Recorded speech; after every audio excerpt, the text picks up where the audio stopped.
Hi hello ನಮಸ್ಕಾರ. ನಾವು ವಿಡಿಯೋದಲ್ಲಿ ನೀವು ಏನಾದರೂ ಬಿ ಡಿ ಎ ಅಥವಾ ಕೆ ಎಚ್ ಪಿ ಎಲ್ ಈ ಆಕ್ಷನಲ್ಲಿ ಪಾರ್ಟಿಸಿಪೇಟ್ ಮಾಡಬೇಕು ಅಂತ ಏನಾದರೂ ನೀವು ಡಿಸೈಡ್ ಮಾಡಿದರೆ ಅದಕ್ಕೂ ಮುಂಚೆ ನೀವು ಯಾವ ರೀತಿ ಎಲ್ಲ ಪ್ರಿಕಾಷನ್ಸ್ ತಗೋಬೇಕು ಅಥವಾ ಯಾವ ರೀತಿ ಎಲ್ಲ ಇಂಪಾರ್ಟೆಂಟ್ ಇನ್ಫಾರ್ಮೇಷನ್ ನೀವು ತಿಳ್ಕೋಬೇಕು ಅನ್ನೋದ್ರ ಬಗ್ಗೆ ನಾವು ಡೀಪಾಗಿ ಡಿಸ್ಕಸ್ ಮಾಡೋಣ. ನಾನು ಈ ವಿಡಿಯೋದಲ್ಲಿ 4 ಪಾಯಿಂಟ್ಸ್ನ ಡಿಸ್ಕಸ್ ಮಾಡ್ತೀನಿ. ಸೊ ನಿಮ್ಗೆ ಏನಾದರೂ ಡೌಟ್ ಇತ್ತು ಅಂದರೆ ನೀವು ಕಮೆಂಟ್ ಸೆಕ್ಷನಲ್ಲಿ ನೀವು ಕಮೆಂಟ್ ಮಾಡಿ, ನಾನು ರಿಪ್ಲೈ ಮಾಡ್ತೀನಿ. ಅದಾದಮೇಲೆ ನಾನು ಡಿಸ್ಕ್ರಿಪ್ಷನಲ್ಲಿ ನಾನು ಫೇಸ್ಬುಕ್ ಗ್ರೂಪ್ ಅಥವಾ ನಾನು ವಾಟ್ಸಪ್ ಗ್ರೂಪ್ ಕೂಡ ನಾನು ಕ್ರಿಯೇಟ್ ಮಾಡಿದ್ದೀನಿ. ನಿಮ್ಗೆ ಯಾವ ರೀತಿಯ ಡೌಟ್ ಇತ್ತು ಅಂತ ನೀವು ಅಲ್ಲೂ ಕೂಡ ಜಾಯ್ನ್ ಆಗಿ ನೀವು ಕ್ವಶನ್ ನನಗೆ ಮಾಡ್ಬೋದು. ಸೊ ನಾನು ಆನ್ಸರ್ ಮಾಡಲಿಕ್ಕೆ ಟ್ರೈ ಮಾಡ್ತೀನಿ. So let start the video. ನೀವು ಮೊದಲನೇದಾಗಿ ನೀವೇನಾದರೂ ಈ ಆಕ್ಷನ್ ಅಥವಾ ಬಿ ಡಿ ಎ ಅಥವಾ ಕೆ ಎಚ್ ಪಿ ಯಾವುದಾದ್ರೂ ನೀವು ಆಕ್ಷನಲ್ಲಿ ಪಾರ್ಟಿಸಿಪೇಟ್ ಮಾಡಬೇಕು ಅಂತಂದರೆ ನೀವು ಕಂಪ್ಲೀಟ್ ನೀವು ಪ್ರೋಸೆಸ್ನ ಅರ್ಥ ಮಾಡ್ಕೋಬೇಕಾಗತ್ತೆ. ಬಿ ಡಿ ಎ ಅಥವಾ ಕೆ ಎಚ್ ಪಿ ಎರಡೂ ನಾನು ಕಂಪ್ಲೀಟ್ ಪ್ರೋಸೆಸ್ ನನ್ನ ವಿಡಿಯೋನ ಆಲ್ರೆಡಿ ನನ್ನ ಚಾನಲಲ್ಲಿ ಮೆನ್ಷನ್ ಮಾಡಿದ್ದೀನಿ, ಕ್ರಿಯೇಟ್ ಮಾಡಿದ್ದೀನಿ. ಸೊ ನೀವು ವಿಸಿಟ್ ಮಾಡ್ಬೋದು. ಅದರಲ್ಲಿ ಬೇಸಿಕ್ ಪ್ರೋಸೆಸ್ ಏನೇನಿದೆ, ಯಾವ ರೀತಿಯಾಗಿ ನೀವು ಕಂಪ್ಲೀಟ್ ಪ್ರೋಸೆಸ್ನ ನಾನು ಫುಲ್ ಎಕ್ಸ್ಪ್ಲೈನ್ ಮಾಡಿದ್ದೀನಿ. ಸೊ ನೀವು ಅದನ್ನು ಒಂದ್ಸತಿ ನೋಡಿ ನೀವು ಕಂಪ್ಲೀಟಾಗಿ ಅರ್ಥ ಮಾಡ್ಕೊಳ್ಳಿ. ಅದಾದಮೇಲೆ ನೀವು ಈ ಆ್ಯಕ್ಷನಲ್ಲಿ ಪಾರ್ಟಿಸಿಪೇಟ್ಸ್ ಮಾಡಿ. ಸೊ ಒಂದು ಗ್ಲಾನ್ಸ್ ಆಗಿ ನೋಡೋದಾದರೆ ಪ್ರತಿಯೊಂದು ಸೈಟಿಗೆ ನೀವು ಒಂದು EMD ಅಂತ ಅಮೌಂಟ್ ಅಂತ ಒಂದಿರುತ್ತೆ, ಮತ್ತು ಒಂದು ರಿಜಿಸ್ಟ್ರೇಷನ್ ಫೀಸ್ ಅಂತ ಇರುತ್ತೆ KPU ಪೋರ್ಟಲ್ದು. ಅದು ಪ್ರತಿ ಸೈಟ್ಗೂ ನೀವು ಪೇ ಮಾಡೋಕ್ಕಾಗತ್ತೆ. ಅದನ್ನು ಪೇ ಮಾಡಿ ನೀವು ಅಪ್ಲೈ ಮಾಡಿದ್ಮೇಲೆ ಸೊ ನೆಸೆಸರಿ ಡಾಕ್ಯುಮೆಂಟ್ಸ್ ಕೂಡ ಅಪ್ಲೋಡ್ ಮಾಡೋಕ್ಕಾಗತ್ತೆ. ಅದಾದಮೇಲೆ ನೀವೇನಾದರೂ ಸಕ್ಸಸ್ಫುಲ್ ಬಿಡ್ ಅಂದರೆ ಹೈಯೆಸ್ಟ್ ಬಿಡ್ಡರ್ ಆದರೆ ನೀವು 25% ಆಫ್ ದ ಅಮೌಂಟ್ನ ನೀವು 72 ಅವರ್ಸ್ ಅಂತ ಅಥವಾ 3 ಡೇಸ್ ಒಳಗಡೆ ನೀವು ಪೇಮೆಂಟ್ ಮಾಡಬೇಕಾಗತ್ತೆ. ನೀವೇನಾದರೂ ಪೇಮೆಂಟ್ ಮಾಡಲಿಕ್ಕೆ ನೀವೇನಾದರೂ ಫೇಲ್ ಆಯಿತು ಅಂತಂದರೆ ನಿಮ್ಮ ಕಂಪ್ಲೀಟ್ EMD ಅಮೌಂಟ್ನ ಫೋರ್ಫಿಟ್ ಮಾಡ್ಕೊಳ್ತಾರೆ, ಮುಟ್ಟುಗೋಲು ಹಾಕ್ಕೋತಾರೆ. ಅದಾದಮೇಲೆ ನೀವು 75% ಆಫ್ ದ ಅಮೌಂಟ್ನ ನೀವು 45 to 60 ಡೇಸ್ ಟೈಮ್ ಒಳಗಡೆ ನೀವು ಪೇ ಮಾಡೋಕ್ಕಾಗತ್ತೆ. ಸೊ ಇದು ನೀವು ಕಂಪ್ಲೀಟ್ ಪ್ರೋಸೆಸ್ನ ನೀವು ಅರ್ಥ ಮಾಡಿಕೊಂಡು ನೀವು ಮಾಡಬೇಕಾಗತ್ತೆ. ನೆಕ್ಸ್ಟ್ ನೀವು ಪರ್ಸ್ನಲಾಗಿ ನೀವು ಸೈಟ್ಗಳನ್ನ ವಿಸಿಟ್ ಮಾಡೋದು ನಾನು ರೆಕಮೆಂಡೆಡ್ ಇದೆ ಆ್ಯಕ್ಚುಲಿ. ಯಾಕೆ ಅಂತಂದರೆ ನಿಮ್ಮ ಸೈಟು ನಿಮಗೆ ಲೊಕ್ಯಾಲಿಟಿ ಅರ್ಥ ಮಾಡ್ಕೋಬೇಕಾಗತ್ತೆ, ಮತ್ತು ನಿಮ್ಮ ರಿಕ್ವೈರ್ಮೆಂಟ್ಗೆ ಅದು ನಿಮ್ಮ ಸೈಟು ಕರೆಕ್ಟಾಗಿ ಇದೆಯಾ ಇಲ್ವೋ ಅಂತ ಕೂಡ ನೀವು ಅರ್ಥ ಮಾಡ್ಕೋಬೇಕಾಗತ್ತೆ. ಅದಕ್ಕೆ ನೀವು ಬಿ ಡಿ ಆಗಿರ್ಬೋದು, KHP ಆಗಿರ್ಬೋದು, ಅವ್ರ ಕಡೆಯಿಂದ ಜಿಯೋ ಟ್ಯಾಕ್ಸ್ನ ನೀವು ಆ್ಯಡ್ ಮಾಡಿರ್ತಾರೆ ಪರ್ಟಿಕ್ಯುಲರ್ ವೆಬ್ಸೈಟಲ್ಲಿ. ಸೊ ಅದನ್ನು ನೀವು ತೊಗೊಂಡು ನೀವು ಸ್ಪೆಸಿಫಿಕಾಗಿ ಲೋಕಲಾಗಿ ನೀವು ಹೋಗ್ಬಿಟ್ಟು ನೋಡ್ಬಿಟ್ಟು ಅದು ಲೊಕ್ಯಾಲಿಟೀಸ್ ಹೆಂಗಿದೆ ಅಂದ್ಬಿಟ್ಟು ನೋಡಿ ನೀವು ಅಪ್ಲೈ ಮಾಡಿ. ಅದಾದಮೇಲೆ ನೀವು ಅಕಸ್ಮಾತ್ ಆಡ್ ಸೈಟ್ ಆಗಿತ್ತು ಅಂತಂದರೆ, ಅಥವಾ ನಿಮ್ಗೇನಾದರೂ ಡೈಮೆನ್ಷನ್ಸ್ ನಿಮ್ಗೇನಾದರೂ ಇಶ್ಯೂಸ್ ಇತ್ತು ಅಂತಂದರೆ BD ಅಫಿಷಿಯಲ್ಸ್ ಅಥವಾ KHB ಅಫಿಷಿಯಲ್ಸ್ ಕಡೆಯಿಂದ ನೀವು ಸರ್ವೆ ಮಾಡಿಸ್ಕೊಳ್ಳಿ. ಎಸ್ಪೆಷಲಿ ನಿಮ್ಗೇನಾದರೂ ಆಡ್ ಸೈಟ್ಸ್ ಇತ್ತು ಅಂದರೆ ನಾನು ಕಂಪ್ಲೀಟಾಗಿ ರೆಕಮೆಂಡ್ ಮಾಡ್ತೀನಿ. ಇಲ್ಲ ಅಂತಂದರೆ ನೀವು BD ಅಥವಾ KHB ಅಫಿಷಿಯಲ್ಸ್ ಕಡೆಯಿಂದ CD ರಿಪೋರ್ಟ್ ಅಥವಾ ಕರೆಕ್ಟ್ ಡೈಮೆನ್ಷನ್ ರಿಪೋರ್ಟ್ನ ನೀವು ಕೇಳಿ ತೊಗೋಬೇಕಾಗತ್ತೆ. ಅದರಲ್ಲಿ ನಿಮಗೆ ಎಕ್ಸಾಕ್ಟಾಗಿ ನಿಮಗೆ ಯಾವ ರೀತಿಯಾಗಿ ನಿಮಗೆ ಡೈಮೆನ್ಷನ್ ಕ್ಯಾಲ್ಕುಲೇಟ್ ಮಾಡೋದು ಅಂತ ನಿಮಗೆ ಗೊತ್ತಾಗುತ್ತೆ. ಸೊ ನನ್ನ ಸ್ಯಾಂಪಲ್ನ ಕೂಡ ನಾನು ನಿಮಗೆ ತೋರಿಸ್ತೀನಿ. ಇದು ಕರೆಕ್ಟ್ ಡೈಮೆನ್ಷನ್ ಸ್ಯಾಂಪಲ್ ಆಗಿರುತ್ತೆ. ಇದು KHB ಸೈಟ್ದು ಸ್ಯಾಂಪಲ್ಲು. ನೀವು ಇಲ್ಲಿ ನೋಡೋದಾದರೆ ಇದು ಸೈಟ್ ಡೀಟೇಲ್ಸ್, ಸೈಟ್ ನಂಬರ್, ಅಥವಾ ನಿಮಗೆ ಯಾವ ಬಡಾವಣೆ, ಯಾವ ಲೇಔಟ್, ಯಾವ ಜಿಲ್ಲೆಗೆ ಸೇರಿದಂಥದ್ದು, ಮತ್ತು ಇಲ್ಲಿ ನಿಮಗೆ ಶೆಡ್ಯೂಲ್ ಕೂಡ ಮೆನ್ಷನ್ ಮಾಡಿರ್ತಾರೆ. ಈಸ್ಟು ವೆಸ್ಟು ನಾರ್ತು ಸೌತು ಏನೆಲ್ಲ ಇದೆ ಅಂದ್ಬಿಟ್ಟು ಚೆಕ್ ಬಂದು. ಅದಾದಮೇಲೆ ನಿಮಗೆ ಡೈಮೆನ್ಷನ್ಸ್ ಕೂಡ ಮೆನ್ಷನ್ ಮಾಡಿರ್ತಾರೆ. ಅದಾದಮೇಲೆ ನಿಮಗೆ GPS ಕೂಡ ಕೋಆರ್ಡಿನೇಟ್ಸ್ ಕೂಡ ಇಲ್ಲಿ ಕೊಟ್ಟಿರ್ತಾರೆ. ನೆಕ್ಸ್ಟ್ ನಿಮಗೆ ನೋಡೋದಾದರೆ ನಿಮಗೆ ಒಂದು ರಫ್ ಸ್ಕೆಚ್ ಕೂಡ ಇಲ್ಲಿ ಕೊಟ್ಟಿರ್ತಾರೆ. ಇದರಿಂದ ನಮಗೇನು ಗೊತ್ತಾಗುತ್ತೆ ಅಂತಂದರೆ ನಮಗೆ ಯಾವ ಆಡ್ ಸೈಟ್ ಯಾವ ಡೈಮೆನ್ಷನ್ ಇದೆ ಅಂದ್ಬಿಟ್ಟು ಗೊತ್ತಾಗುತ್ತೆ. ನೀವು ಇಲ್ಲಿ ನೋಡ್ಬೋದು ಪೂರ್ವ, ಪಶ್ಚಿಮ ಮತ್ತು ಉತ್ತರ, ದಕ್ಷಿಣ ನಿಮ್ಗೆ ಗೊತ್ತಾಗುತ್ತೆ. ಇದು ಪೂರ್ವ, ಇದು ನಿಮಗೆ ಪಶ್ಚಿಮ, ಇದು ನಾರ್ತು, ಇದು ಸೌತು. ಸೊ ಈ ರೀತಿಯಾಗಿ ನಿಮಗೆ ಆಡ್ ಸೈಟ್ ಇದ್ದರೂ ನಿಮಗೆ ಇಲ್ಲಿ 7.80 ಇದೆ, ಇಲ್ಲಿ 10 ಮೀಟರ್ಸ್ ಇದೆ. ಸೊ ಈ ರೀತಿಯಾಗಿ ನಿಮಗೆ ಯಾವ ಸೈಡು ನಿಮಗೆ ಯಾವ ಡೈಮೆನ್ಷನ್ಸ್ ಇದೆ ಅಂತ ನಿಮ್ಗೆ ಅರ್ಥ ಆಗುತ್ತೆ. ಸೊ ಈ BD ಅಥವಾ KHB ಎರಡೂ ಕಡೆಯಿಂದ ನೀವು ಕರೆಕ್ಟ್ ಡೈಮೆನ್ಷನ್ ತೊಗೊಳ್ಳಿ ನೀವು. ಸೊ ಇದು ಅಕ್ಯುರೇಟ್ ಆಗಿರುತ್ತೆ. ನೀವು ಯಾವುದೇ ರೀತಿ ಅಸಂಪ್ಷನ್ಸ್ ಮಾಡ್ಕೊಳಕ್ಕೆ ಹೋಗ್ಬಿಡಿ. ಆಡ್ ಸೈಟ್ಸಲ್ಲಿ ಒಂದೊಂದು ಆಡ್ ಸೈಟು ಒಂದೊಂದು ಡಿಫ್ರೆಂಟ್ ಆಗಿರುತ್ತೆ. ಸೊ ಒನ್ಸ್ ನೀವು ಸೈಟ್ನ ವಿಸಿಟ್ ಮಾಡಿ ನೀವು ಫೈನಲೈಸ್ ಮಾಡ್ಕೊಂಡ್ಮೇಲೆ, ಅಥವಾ ನಿಮ್ಗೆ CD ರಿಪೋರ್ಟ್ ಅಥವಾ ಡೈಮೆನ್ಷನ್ಸ್ ರಿಪೋರ್ಟ್ಸ್ ಎಲ್ಲ ನಿಮಗೆ ಕನ್ವಿನ್ಸ್ ಆದಮೇಲೆ ನೀವೇನು ಮಾಡ್ಕೋಬೇಕಾಗತ್ತೆ, ನೆಕ್ಸ್ಟ್ ಪ್ರೋಸೆಸ್ ಏನು ಮಾಡಬೇಕಾಗತ್ತೆ, ನೀವು ಕರೆಂಟ್ ಮಾರ್ಕೆಟ್ ಪ್ರೈಸ್ನ ನೀವು ಅರ್ಥ ಮಾಡ್ಕೋಬೇಕಾಗತ್ತೆ.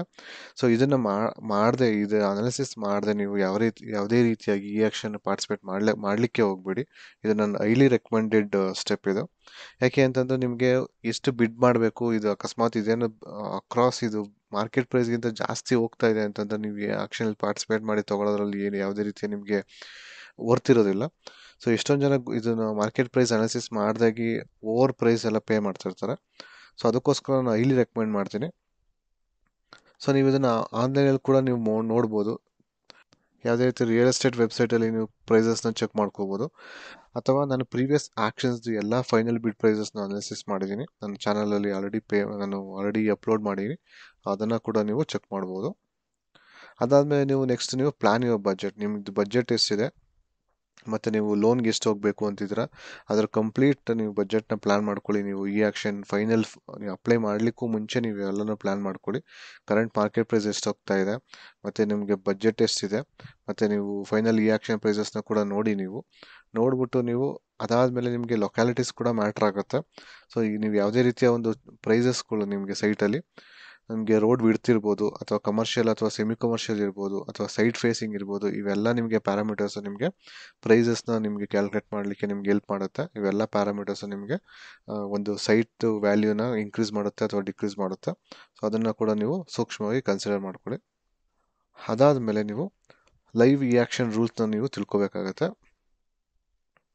ನಿಮಗೆ ಬಿ ಡಿ ಎ ಕಡೆಯಿಂದ 24 ಅವರ್ಸ್ ಮೋರ್ ಆರ್ ಲೆಸ್ ನಿಮ್ಗೆ 24 ಅವರ್ಸ್ ಕೊಡ್ತಾರೆ. ಅದರದ್ದು ನಿಮಗೆ ಮಲ್ಟಿಪಲ್ಸ್ ಆಫ್ ಬಿಡ್ಡಿಂಗ್ನ ಸಬ್ಮಿಟ್ ಮಾಡ್ಬೋದು.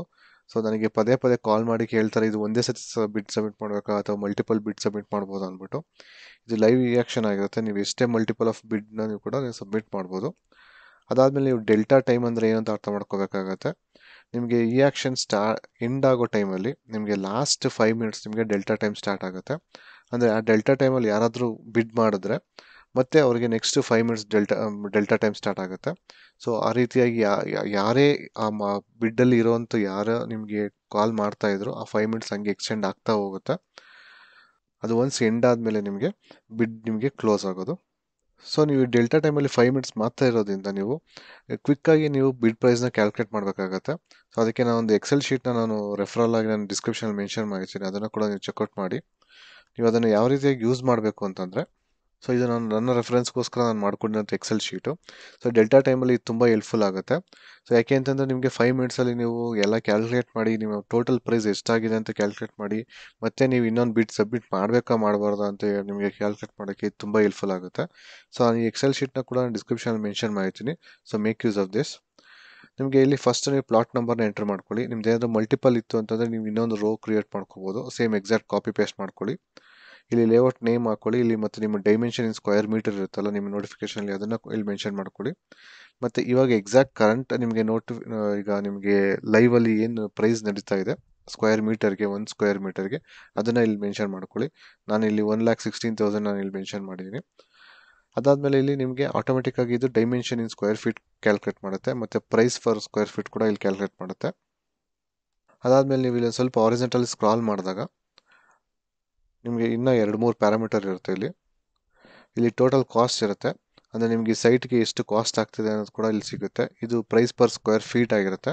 ಸೊ ಇದು ಯೂಶಲಿ ನಾವೆಲ್ಲ ಯೂಸ್ ಮಾಡೋದ್ರಿಂದ ನಾನು ಅದನ್ನು ಕೂಡ ಇಲ್ಲಿ ಕ್ಯಾಲ್ಕುಲೇಟ್ ಮಾಡಿರ್ತೀನಿ. ಮತ್ತು ರಿಜಿಸ್ಟ್ರೇಷನ್ ಫೀಸ್ ಕೂಡ ಇಲ್ಲಿ ಆಟೋಮೆಟಿಕಾಗಿ ಕ್ಯಾಲ್ಕುಲೇಟ್ ಆಗುತ್ತೆ. ಅಂದರೆ ಟೋಟಲ್ ನಿಮಗೆ ರಿಜಿಸ್ಟ್ರೇಷನ್ ಫೀಸ್ ಮತ್ತು ನಿಮಗೆ ಟೋಟಲ್ ಕಾಸ್ಟ್ ಎರಡೂ ಸಮ್ ಮಾಡಿ ಇದು ಕಾಸ್ಟ್ ಅಕ್ವೈರ್ ನಿಮ್ಗೆ ಇಲ್ಲಿ ಕೂಡ ಇಲ್ಲಿ ಕ್ಯಾಲ್ಕುಲೇಟ್ ಮಾಡಿರುತ್ತೆ. ಸೊ ಇದನ್ನು ನೀವು ನೋಡಿಕೊಂಡು ನಿಮ್ಗೆ ಇದು ಇಷ್ಟು ಎಸ್ಟಿಮೇಟೆಡ್ ಅಮೌಂಟ್ ಬೇಕಾಗಿರುತ್ತೆ. ಇಷ್ಟು ನಿಮಗೆ ಸೈಟ್ನ ನೀವು ಅಕ್ವೈರ್ ಮಾಡ್ಕೋಬೇಕು ಅಂತಂದರೆ ಇಷ್ಟು ಅಮೌಂಟ್ ಬೇಕಾಗಿರುತ್ತೆ. ಅದನ್ನು ಕೂಡ ಇಲ್ಲಿ ಕ್ಯಾಲ್ಕುಲೇಟ್ ಮಾಡುತ್ತೆ. ಸೊ ಈ ಥರ ಕ್ಯಾಲ್ಕುಲೇಟ್ ಮಾಡೋದ್ರಿಂದ ನಿಮಗೆ ಡೆಲ್ಟಾ ಟೈಮಲ್ಲಿ ನೀವು ಡಿಸಿಷನ್ ತೊಗೊಳ್ಳಿಕ್ಕೆ ತುಂಬ ಹೆಲ್ಪ್ ಆಗುತ್ತೆ.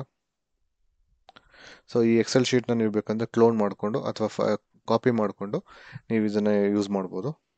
ಅದಾದಮೇಲೆ ನೀವು ಲೈವ್ ರಿಯಾಕ್ಷನ್ ನೀವು ಪಾರ್ಟಿಸಿಪೇಟ್ ಮಾಡಲಿಕ್ಕೂ ಮುಂಚೆ ಒಂದಷ್ಟು ರೂಲ್ಸ್ಗಳು ಇರ್ತವೆ. ಅದನ್ನು ಕೂಡ ನೀವು ಟರ್ಮ್ಸ್ ಆ್ಯಂಡ್ ಕಂಡೀಷನ್ಸಲ್ಲೇ ಇರ್ತವೆ, ಅದನ್ನು ಕೂಡ ನೀವು ಅರ್ಥ ಮಾಡ್ಕೋಬೇಕಾಗತ್ತೆ. ಬಿ ಡಿ ಎದಲ್ಲಿ ಎಸ್ಪೆಷಲಿ ನಿಮಗೆ ಮಿನಿಮಮ್ 2 ಬಿಡ್ಡರ್ಸ್ ಇರಲೇಬೇಕು, ಇಲ್ಲ ಅಂತಂದರೆ ಅದು ಅಲರ್ಟ್ ಆಗೋದಿಲ್ಲ.